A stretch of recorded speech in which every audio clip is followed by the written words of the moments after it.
Young man from Detroit has become known the world over as the Brown Bomber. With his powerful fists, he's blasted his way to the heavyweight championship. Let's go in the scenes of his mountain training camp and watch this young Hercules in action.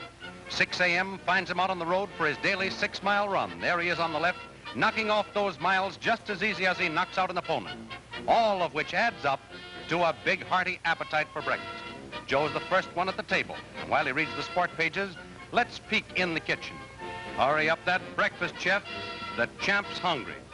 That aroma of food must smell good to a fella after a 6-mile run. Get ready, champ. The victuals are on the way. Now let's watch Joe. He's a champ at the table, too, and it takes plenty of ammunition to supply the dynamite for those fists. Around the training table are the men who guide the ring career of Joe Louis. There's Jack Blackburn, his trainer.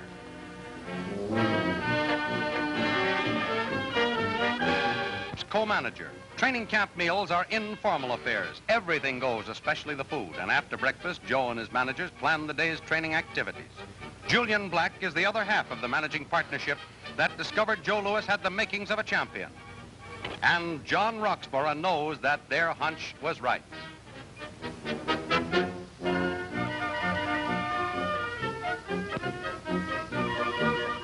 Yes, the champ likes to read. Besides, this mental relaxation is necessary because there's a hard day ahead. Now, when a fella gets tired of reading, there are lots of other things around a training camp to do. For instance, Joe plays a swell game of pool when he's in the mood. And incidentally, this is the only spot where he ever gets behind the 8-ball. Jitterbug Joe, he likes his swing music. In the ring, he swings without the music. But when he relaxes, he swings with it. And Joe has a collection of hot records he plays on his portable phonograph. And when he gets that look on his face, he's being sent. And I mean sent. There are tons of mail from all over the world. Joe couldn't answer half of them if he tried, but he does try to answer some. And here's another important fellow who remains in the background usually. He's Joe's trainer, Jack Blackburn, who's developed the champ into a cool, calm, powerful engine of destruction. Blackburn's nickname for Joe is Chappie. They're great pals. Now it's time to start some real work. It always starts with 5 minutes of shadow boxing, around and around the ring. This warms up the champ, loosens up his muscles, and gets him ready for rounds of boxing with his sparring partners.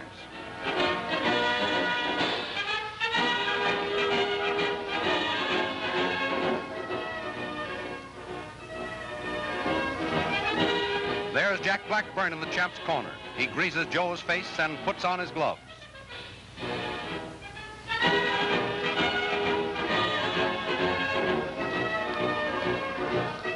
Joe's sparring partners are the highest paid in the business, and don't you think they don't earn every cent of their money either.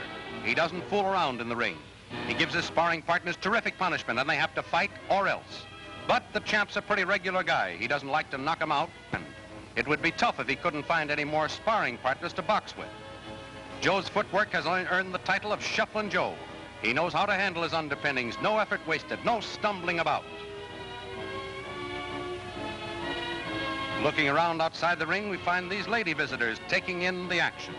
Joe moves in a semi-crouch, fists ready for anything. And the champ is really best at counterfighting.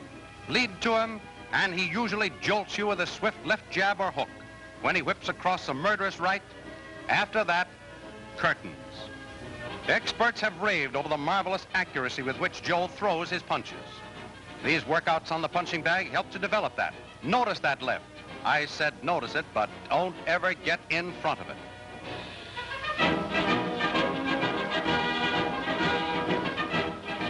Skipping rope is an old exercise for fighters.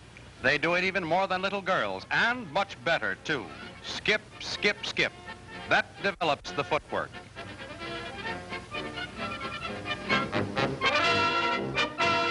So the champion finishes his training day with flying colors. And need I mention that being a champ is no bed of roses.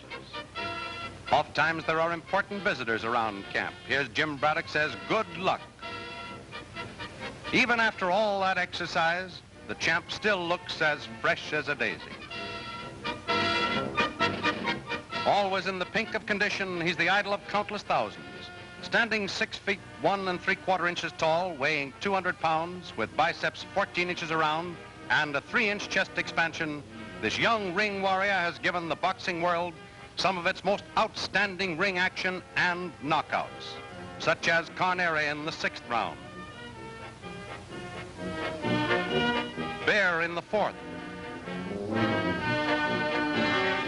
Braddock in 8 rounds when he won the world's heavyweight championship title. And as champion beat Schmeling in 1 round. The hero of crowds wherever he goes, Joe Louis has not been affected by fame, photographers, cheering fight fans, and other things that can annoy a champion. After a fight, the champ's most cherished reward is a great big thick steak. And here he is in Harlem after a victory having just such a steak. His favorite dessert is ice cream, and there's Henry Armstrong, 2 champions, consequently 2 plates of ice cream. And these fellas start out on a great big ice cream binge.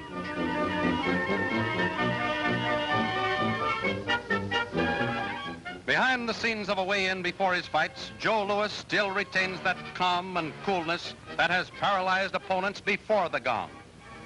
When he met John Henry Lewis, doctors who examined Joe were amazed at his calm manner before battle. Nothing seems to bother him.